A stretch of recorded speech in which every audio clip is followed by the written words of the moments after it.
So mag-aantay sila hanggang December 5, 2026 kung gusto nila mag-file ng panibagong impeachment complaint. 30 araw ang pinag-uusapan. Paano mo itatawid dito?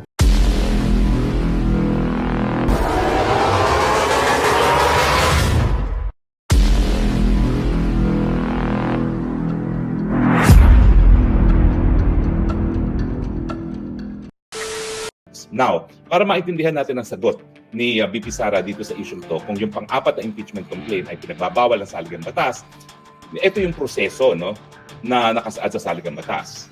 O pwedeng mag-file ng impeachment na verified na isa lamang na miyembro ng Kamara de Representante. Pag merong isang endorsement ng isang miyembro ng Kamara, ito po ay tatanggapin ng Secretary General ng Kamara de Representante at i-refer immediately kay Speaker. Ang Speaker in turn, merong 10 araw para ma-include sa order of business. Ang order of business, yung agenda ng Kamara de Representante. At matapos siya ma-print sa order of business, ma-refer sa appropriate committee within 3 days. Now, dahil nakasaad sa saligang batas ng impeachment complaint ay dapat dumaan sa House Committee on Justice, dapat i-refer yan within 3 days. Now, walang issue na merong 3 impeachment complaint na isampa. Magkakatabi ang petsa. Lahat yan sa unang parte ng Enero ng 2024. Ang problema, inamin mismo ni Secretary General Velasco na kaya walang aksyon dito sa naunang 3, hiningan siya ng pagkakataon na pag-aralan ng mga miyembro kung ano doon sa 3 impeachment complaint ang kanilang susuportahan. So, ibig sabihin, nagkaroon ng aksyon. Ang aksyon na hiningi ng maraming miyembro ng Kongreso ay wag aktuhan yung 3 impeachment complaint nang sa ganon, sila ay makapagpili kung ano yung kanilang susuportahan o kung di naman, gagawa pa ng panibagong impeachment complaint na suportado na ng sapat na numero. So, yan ang naging aligasyon ng ating Vice President. Now, babalik tayo sa Francisco. Ang sabi ng Francisco, ang impeachment complaint para for purposes of determining kung merong 1-year ban na ay upon filing and upon action. Ang sabi ni VP Sara, meron ng filing, 3 pa nga yan. Pero ang action ay wag gumalaw. Dahil inamin ni Secretary General Velasco na kaya hindi siya nag-refer, hindi niya rin-refer sa Office of the Speaker yung 3 impeachment complaint para hindi nga umandar yung 1-year bar. At ang sinasabi ngayon ni VP Sara, yung desisyon na wag aksyonan, bagamat mandatory ang provision ng saligang batas, shall. Kapag shall kasi, hindi yan discretionary. So, shall refer the matter to the Speaker, who shall order its inclusion in the order of business, which shall be heard within 3 days. So, mandatory ang provision na yan. Immediately, 10 days order of business, 3 days referral to the appropriate committee. Yung desisyon na i-freeze para hindi tumakbo yung 1-year bar, yan ay aksyon. So dapat yung unang-unang impeachment complaint ay yung unang-unang na-file na impeachment complaint laban kay VP Sara at itong pang-apat na suportado ng almost 80% ang miyembro ng Kamara ay barred already, not only as a 4th complaint but technically as a 2nd complaint. Kasi kung hindi nila kinilala yung 3 complaint, tratuhin natin isa yung 3 yan at yung pang-apat ay ang pangalawang complaint. So sabi ni VP Sara, syempre, bago niya sagutin yung mga individual articles of impeachment, kinakailangan munang magkaroon ng desisyon. Ito ba ay pinagbabawal ng saligang batas? Ang sagot naman ng Kamara de Representante, hiningi sa amin ng Senado nung kahuli-huling araw ng session ng 19th Congress na magbigay kami ng sertifikasyon na ang probisyon ng saligang batas, lalong-lalo na sa 1-year bar, ay nasunod. At yan naman daw ay ibibigay ng Kamara sa Senado. Pero hindi pa ako sigurado kung yan ay nagawa na kasi naka-recess na ngayon ang ating Senado at ang Kongreso. Now, ang pangalawang dahilan, ang pangalawang special defense na inallege ni VP Sara bago niya sagutin yung 7 articles of impeachment ay yun nga sinasabi namin na hindi ko pwedeng ma-carry over ang impeachment complaint ng 19th Congress to the 20th Congress. Now, ang basihan ni VP Sara ay yung rules mismo ng Senado na lahat ng unfinished business pagkatapos ng termino ng isang kongreso ay ibig sabihin, matatapos na. O pwede itong simulan muli sa susunod na kongreso, pero kinakailangan simulan from the very start. At pagdating naman sa impeachment, ang ibig sabihin yan, kinakailangan magsumite ng panibagong articles of impeachment ang Kamara nang sa ganon, pwedeng maging matransform ang Senado into an impeachment court para sagutin yan. Sa akin, malinaw naman yung lengguwahe mismo ng saligang batas pagdating dito sa yung order of business, no? Basahin natin itong order of business para tayo ay maging malinaw, no? Ito kasi ay nakasaad sa rules ng Senado mismo, no? Ito, unfinished business, okay? Ito yung Section 12, Rule 44. All pending matters and proceedings shall terminate upon the expiration of one Congress but may be taken by the succeeding Congress as if presented for the first time. Tagaludin natin. Lahat ng mga hindi natapos na mga bagay-bagay sa isang Kongreso ay matatapos pag napaso na ang termino ng isang Kongreso. Pero ito'y pwedeng dinggin uli. Dapat lang, dinggin ito na para bagang dinidinig sa kauna-unahang pagkakataon. Yan ang translation sa Tagalog. So yan ay Section 12, Rule 44 ng Senate Rules. Now, ang ibig sabihin nito, kung gusto nilang madinig muli ang impeachment, kinakailangan magsimula sa square one. Ang square one ay filing of articles of impeachment. Hindi ka naman makaka-file ng articles of impeachment kung paso na yung 19th Congress. Kasi yung articles of impeachment na ipinasa ng 19th Congress ay para sa 19th Congress lamang. At ang uupong impeachment court ay 20th Congress na. So ang remedyo dyan, magsumiti sila ng panibagong articles of impeachment. Ang problema, kino-question na nga ni VP Sara yung naging basihan ng articles of impeachment na nasumite sa 19th Congress bilang prohibited, lalo na siguro kung sila ay magbabago ng articles of impeachment pagdating ng 20th Congress, yan malinaw yan na yan ay hinahain within 1 year. So anong solusyon dyan? Well, kinakailangan antayin nila yung 1-year period reckon from the date na kung kailan na-file yung kauna-unahang impeachment complaint. Kailan ba yung kauna-unahang impeachment complaint? Ito, maganda naman dito sa pleading ni Inday Sara Duterte, merong petsa, yung 3 impeachment complaint, no? So, ito ang mga impeachment complaint na hinain, no? December 2, 2024, ang sinampa ng impeachment complaint ng Akbayan. December 4, 2024, yung kamatayan. At December 19, yung naman sa kababayan ni Leni Robredo na si Bordado at ang Aambis Owa. At December 19, yan yung pangatlo nga. So makikita nyo dikit-dikit. So kung gusto nila maghain ng panibagong impeachment complaint, pwede naman. Kaya lang dapat gawin nila yon matapos ang December 2 or December 3 of 2026 kasi that is the beginning of the second year. So, ang December 2, 2024 na covered ng 1-year ban is until December 3 of 2025.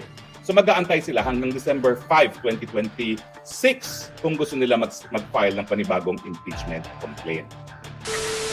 Tapos na ang 19th Congress. Ayun na nga po, yung Lunes at tanghaling tapat. Di ba ang pinag-uusapan natin? Ano ba yung wakas ng 19th Congress at yun naman ang pagsisimula ng 20th Congress? Opo. Di ba? June 30 Kaya akala mo ng talaga, tanghaling tapat. parang isinulat sa talaga, Oo, nga po. parang kwentadong-kwentado eh. Sabi niya, Parang may hula eh. Di mo nakita? Parang nakasulat sa 10 days, kanya. Opo.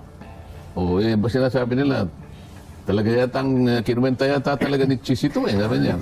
Malay mo, di ba? 10 days. June 11. Bumatak ng Di 23. 21. Opo. 21 Sabado. Opo. 22 Linggo. Opo. Naghintay siya ng Lunes, 23. 23. Pagkatapos ng 23, sasagot sa loob ng 5 araw, 22. magiging June 28 naman yan. Sabado na naman yan. Oho. Linggo. Ang 29, Linggo. At 30. At 30, Lunes. tapos ang 19th Congress. Ano ngayon ang gagawin mo? Tapos na eh. Ayun na nga. Parang naggano lang, parang Parang formality na lamang ang nangyari. ibig sabihin talagang nagpasahan lang ng mga papel. Pagkatapos niyan, tapos na tayo. Yun ang simula ngayon ng 20th Congress. Ngayon, yung pagsisimula ng 20th Congress, naka-ano pa rin eh. Naka-recess pa rin po naka-recess kayo. Wala pa namang Kaya ang session nun. sinasabi ko, operationally, ibig sabihin, yung inaugural session, 1 month later. Yes po. Or July 28. July 28 ng Tama. umaga yan. Opo. Oh. So meron talagang interregnum. Merong pagitan. May pagitan talaga. Oo. Oh, pagkatapos, ito ang issue eh. Ba, hindi kinakailangan itawid mo. Teka, paano mo itatawid? Sige. Pero mang itatawid, isang buwang singkad, sabi nga ng matatanda. Opo. Oo. Paano mo itatawid? Wala namang session. Hindi naman tatawag ng special session ng President. Oho. Yun naman Senado, merong karapatang tumawag ng session, Opo. special session, kahit walang tawag ang Presidente, kung kung ang gagawin mo ay salig doon sa mga kondisyon na nandun. Oho. Halimbawa, nawala ang Vice President. No, kailangan maghirang tayo ng Vice President. Ayun, yun pala kababalian. Oo. Opo. Ay, medyo hindi na makaganap ang Pangulo sa kanyang katungkulan. Opo. Kailangan tayo magsesyon. Yung mga ganun. Ayun. Eh wala namang ganun eh. Paano ngayong mabubuksan yung isang buwan? Walang extraordinary, no? Oo nga naman. Merong isang buwan na pagitan sa kamatayan ng 19th Congress Oo. at pagsilang ng susunod na Congress. Naintindihan niyo? Ika-20 tatak yun. Okay, kasi hindi naintindihan eh. Oo. Ang simula ng ika-19 na tatak Matatapos, at simula naman ng ika-20 ika-20 tatak. May isang buwang katahimikan. Kahit tayo lang nagkakaintindihan ng tatak eh. Opo. Oo. Pero mga ating mga tatak. sa maliwanag na pag-uusap, Oo. di kaya natin dinidetalye para maintindihan ng kababayan Yun na natin. nga po. Eh. So, Medyo may kahirapan ito eh. So paano mangyayari? Kasi sabi nga ni Nelson, Eto ngayon ang labanan. may isang buwang katahimikan. Kahit isang araw na katahimikan, ibang usapan yun. Ay, opo naman. Yung pa kayang isang buwan na katahimikan, Oo. sa Biblia yun. Ang isang araw. Ay, opo, Ang isang araw na katahimikan, 1,000 taon. Opo. Kaya huwag yung ginagawang maliit na bagay. Malaking bagay po yung 30 araw na yun. No? Oo. Tingnan mo yan direct, yung ating cameraman, nakatingin ng direct. Akala mo, naintindihan na niya. Tatango-tango yun. Mukhang nakukuha niya na. Alam ni Kuya Pring yan. Ngayon, Oo. may isang buwan tayong pagitan. Oo. Tanong. Kumbaga, ito yung papel eh, di ba? Yan Opo. ang pinag-uusapan eh. Opo. O ito yung ano. Paano mo itatawid dito yan? Ito yung pagitan eh. Oo. 30 araw ang pinag-uusapan. Paano mo itatawid dito? Yan ang matindihang debate ngayon. Kasi nga talagang, as in, wala namang sesyon. As in, literal eh, magkakaroon ng 30 araw na katahimikan talaga. Wala. Oo. Nasa saligang batas mismo ang naglagay ng pagitan. Ayun. So, basahin mo, Section 15, Article 6. Opo. The commencement of the regular session of the incoming Congress is the 4th month Opo. of July. Yun na sona. Ayun. So, hindi naman uubra na pagdating nyo ng 28 ng umaga. Hindi, siyempre merong tatayo doon. Oo. Nanguna niya tala mo naman ng Botohan mo na yan eh. May Speaker, at saka hilig tumayo dyan, Senate President muna, di ba? siguro, sabi siguro, parliamentary inquiry, Mr. President. Oo. Kausap niya si Chis Escudero. Kunwari, si Chis Halimbawa, opo. Palagay mo si Chis Escudero pa rin ang Senate President. O yan, oho. Na hindi nakuha ni Robin Padilla kunwari. Opo. Mr. President, Oo. parliamentary inquiry.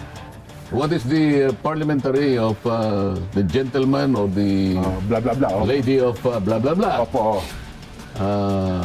Mr. President, I want to know what happens to the impeachment blah blah blah. It is not in our agenda today. Oo nga. Wala naman. Kasi wala sa agenda pa O yun. ano yung sasagot ni ano? O yan na yung banatan. Sabi, no. Sabi niya, the Senate is a continuing body. Oo. Ayan na, mag-uumpisa na naman yan. Ang pagkakaiba lang noon, wala ako eh. Ayun. Ngayon, nandito na Sa ako eh. 20th Congress, nandiyan na kayo. Di ba? Oo. At doon na. O yan ang magiging senaryo ngayon. Ayun. So parang... Pipilitin nila ngayong itawid. Oho. Ngayon, tanong ko, isa lang na paano may tatawid? Oo nga, no? Sino ang magtatawid? Paano may tatawid? Anong paraan ng pagtawid? Oo. Oh. Kasi Diba? yung sinasabi nga, narinig natin, diba, yung carry over provision, wala talaga doon sa ano eh, na mula sa 19 Congress, kung impeachment o usapin, walang nakalagay na automatic na papasok sa susunod na Kongreso eh. Di ba, Sen? Diba? Yan nga. Yan ang magiging yung, debate ngayon kung paano, well, Magandang abangan yan. Oho. Pero ang itinatanong din ng iba, Sen, ay ano ba yung ipinail na reply ng Vice President? Kasi Answer ang tawag doon. Answer, yung ad. Ang reply, yung sa prosecution. Okay, yung answer. okay. Ay, yung Answer ad cautelam. ad cautelam. Ano yung ad cautelam?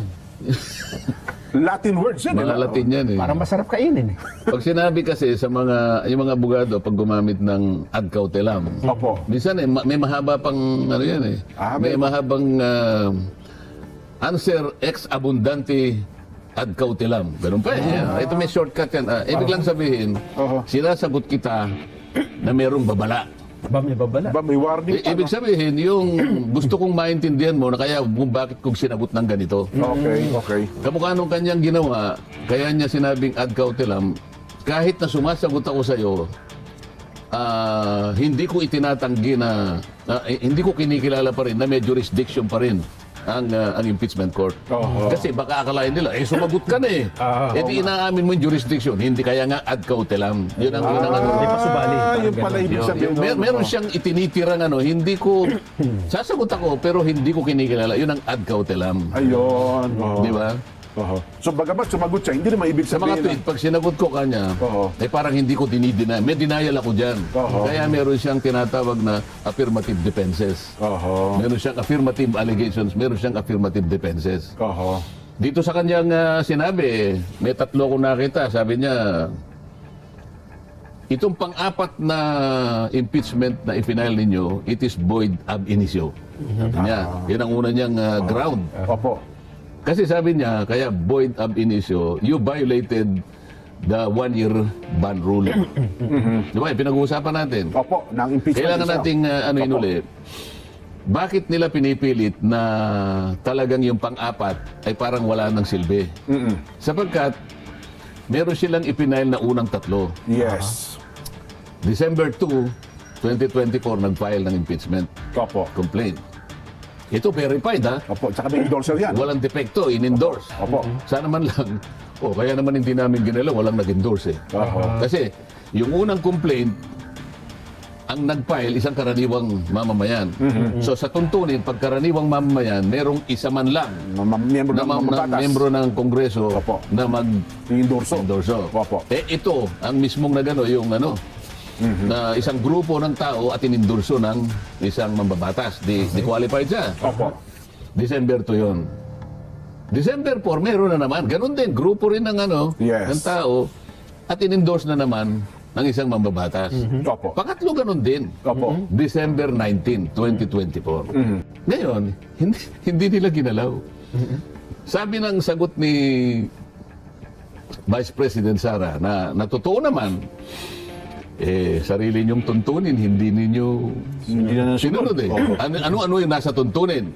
Kapag kanya merong nag-file ng verified complaint sa opisina ng Secretary General, immediately i-refer niya sa opisina ng Speaker. Speaker, opo. Immediately ha? Opo. Hindi ginawa. Kasi pagka, halimbawa, ipinail ngayon, kunyari yung immediate is within 3 days. Kunwari lang, Opo. after 3 days, ini-repair niya na kagad si Speaker. Immediate pa rin yun. O kaya 2 days, kunwari. After 2 days. Kasi marami rin namang ginagawa sigurado ang Secretary General.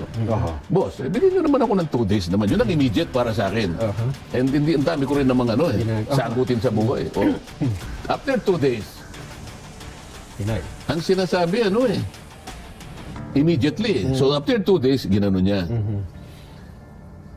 Pagkaraan naman na ito ay matanggap ng opisina ng ng speaker, meron siyang 10 session days para i-repair. Para ilagay sa order of business.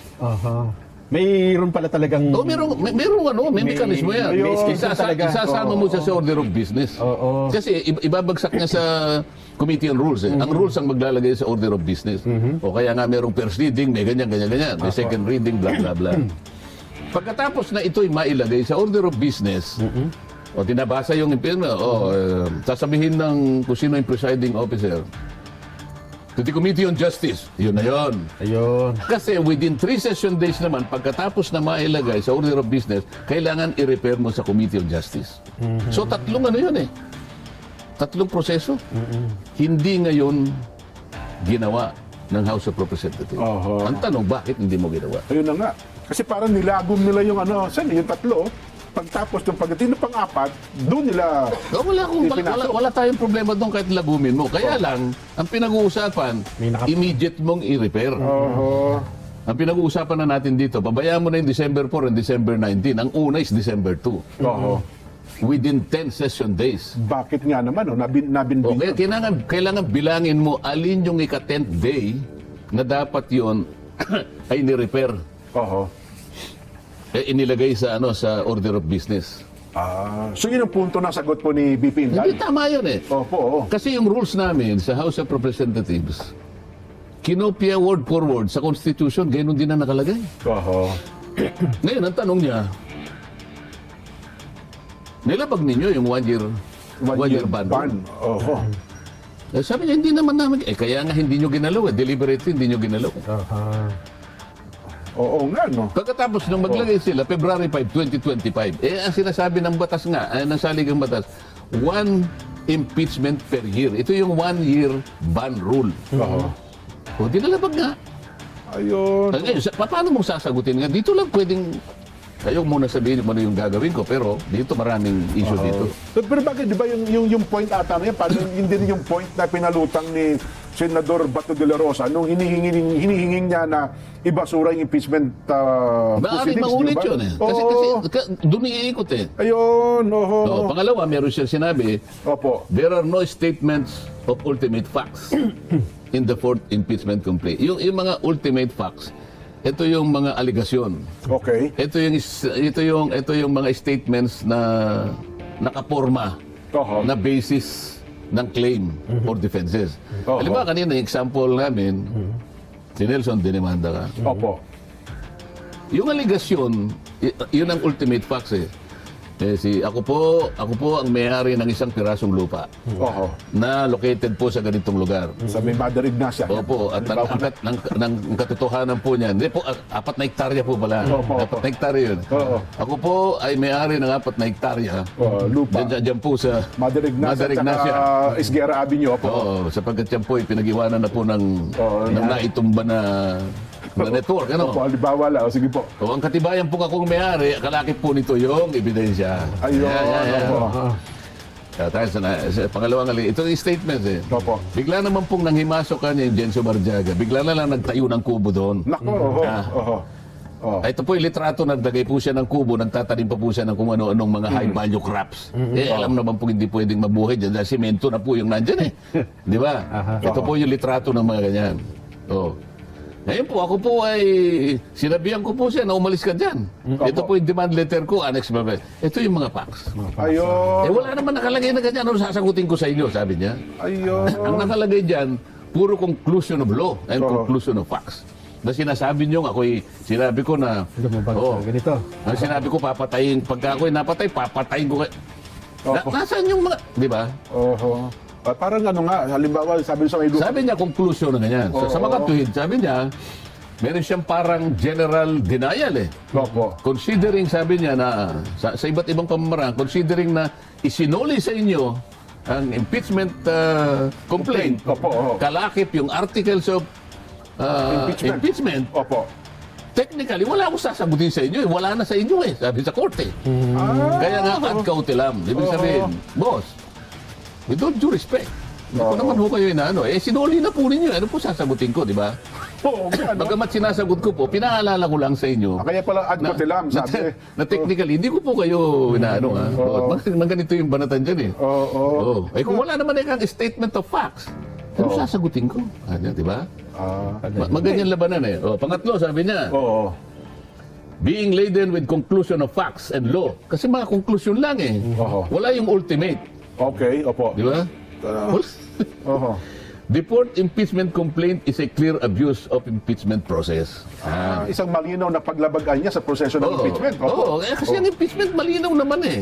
Wala naman kayong nilalagay. Inaakusahan ninyo ko, wala naman kayong statement of facts na kung saan nyo Opo. Ang isa pa rito, nagpunta siya sa Korte Suprema. Sinabi niya na ito bago pa siya sumagot eh. Opo. Ngayon, hindi ko malaman kung mauuna ang Korte Suprema kasi may may question nalalaman na ako, doon, no? may nalalaman naman akong jurisprudence. Kung minsan ang Korte Suprema, sabi niya, hindi muna sila yung mauna kasi Opo, sila yung sasalig ang batas nila, yung igalang impeachment natin court. yung kanilang kapangyarihan. Tama. Igalang natin yun. Sila lamang, sabi niya, ang merong karapatan to hear and decide Yes. cases of impeachment. Oho. Sa ibang pagkakataon naman kasi, nangunguna naman ng ano. Kaya dito, malaman natin, Ayan, opo. uunahan mo ba o magpapahuli ka? Oho. Kasi parang tahimik ang Korte Suprema ngayon. Usap-usapin na yan, Sen. Di ba? Oo, yun muna, yun muna kasi kasali na ako dun sa ano eh. Oo. Oo, para hindi nila tayo kung ano man yung. Oo nga po. oo. Oo, di ba?